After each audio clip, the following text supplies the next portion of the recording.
Imagine starting your Sunday full of hope, believing that this might finally be the day you score your first points of the season.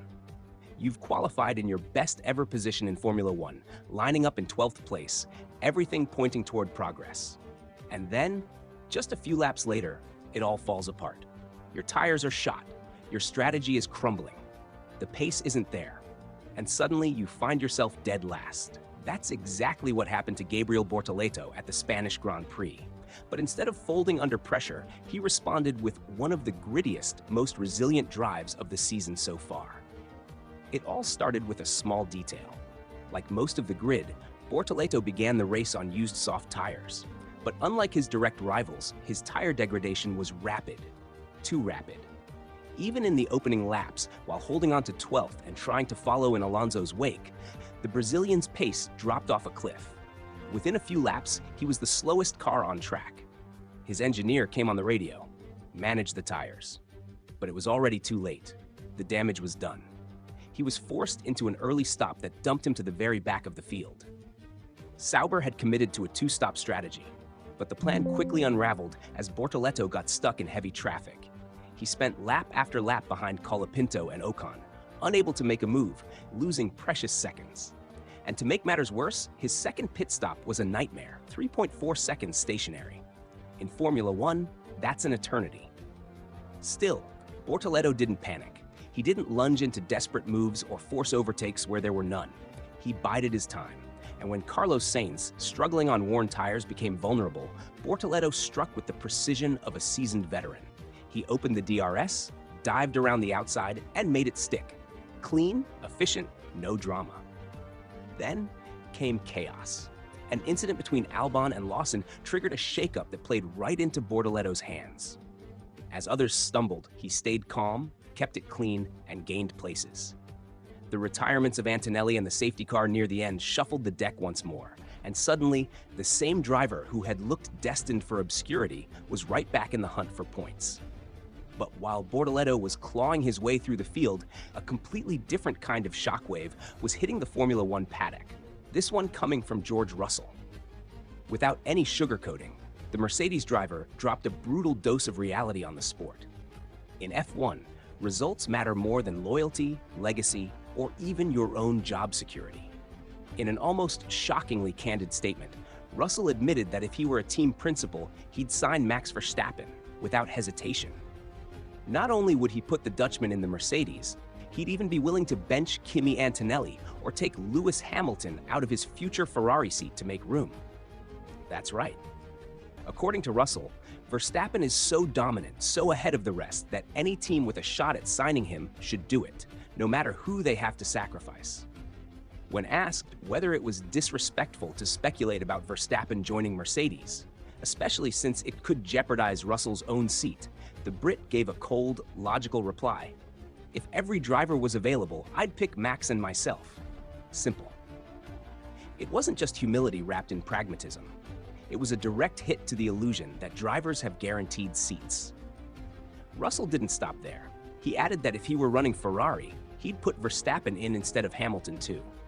Citing examples like Daniel Ricciardo and Sergio Perez, drivers with signed contracts who were still dropped, he made his point crystal clear. A signature on paper means nothing in Formula One. The only thing that matters is performance. And while all this was unfolding off the track, another young talent found himself in the middle of a storm: Franco Colapinto. The Argentine barely had a chance to show what he could do before disaster struck. During qualifying for the Spanish GP, a major mechanical failure stopped him cold. A transmission fault prevented him from even leaving the pit lane for his second flying lap in Q1. With less than 3 minutes left, he sat there helpless as car after car beat his time. Over the radio, Colapinto was stunned. Something's wrong.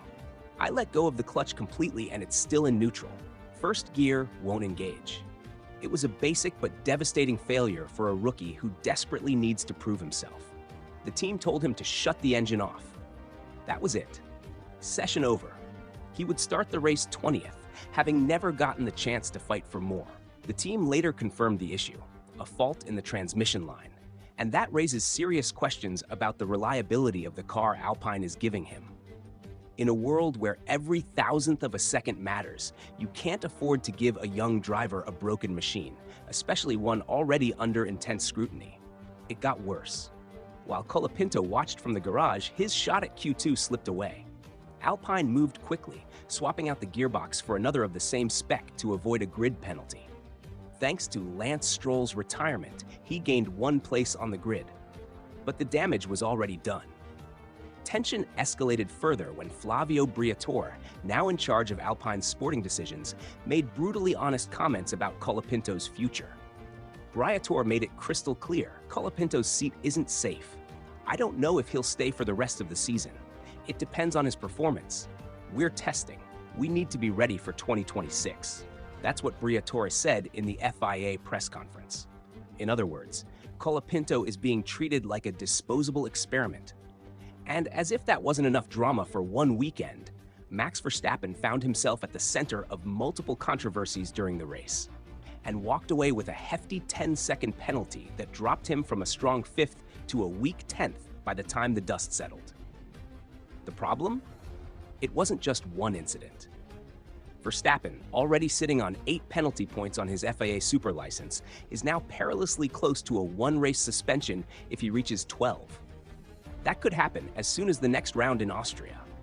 So the paddock is asking, is Verstappen starting to crack under pressure? It all started after the safety car came out for Kimi Antonelli, who went off into the gravel at turn 10. While most of the front runners switched to softs, Verstappen stayed on hard tires, a massive disadvantage in the final laps. At the restart, both Leclerc and Russell launched attacks. Verstappen didn't just leave the track while defending, he came back on ahead of Russell, blatantly ignoring track limits. Red Bull acknowledged the mistake and told Max to give the position back. But when he did it, in turn 5, he made a sudden swerve and slammed into Russell's car. It was a move many called reckless. And if you think that was the end of it, think again. The FIA opened a second investigation, this time for contact with Charles Leclerc. On the main straight, during another chaotic late race scrap, Verstappen suddenly suffered oversteer and swiped into the side of the Ferrari. Neither car was visibly damaged, but the incident raised more eyebrows. Was it just a racing incident? Or something more? Leclerc, visibly irritated, chose not to escalate the situation in his post-race interviews. But inside Ferrari, tensions are reportedly boiling.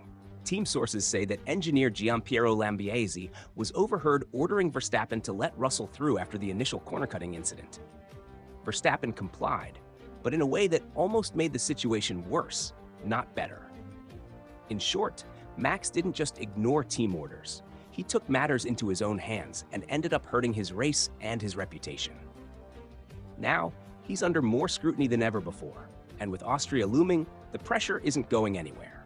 The Spanish Grand Prix might not have decided any titles, but it exposed the raw edges of the F1 world, the fragility of young talent, the ruthlessness of team bosses, and the thin line between control and chaos for even the greatest drivers. For some, it was a weekend of survival. For others, it might have been the beginning of the end.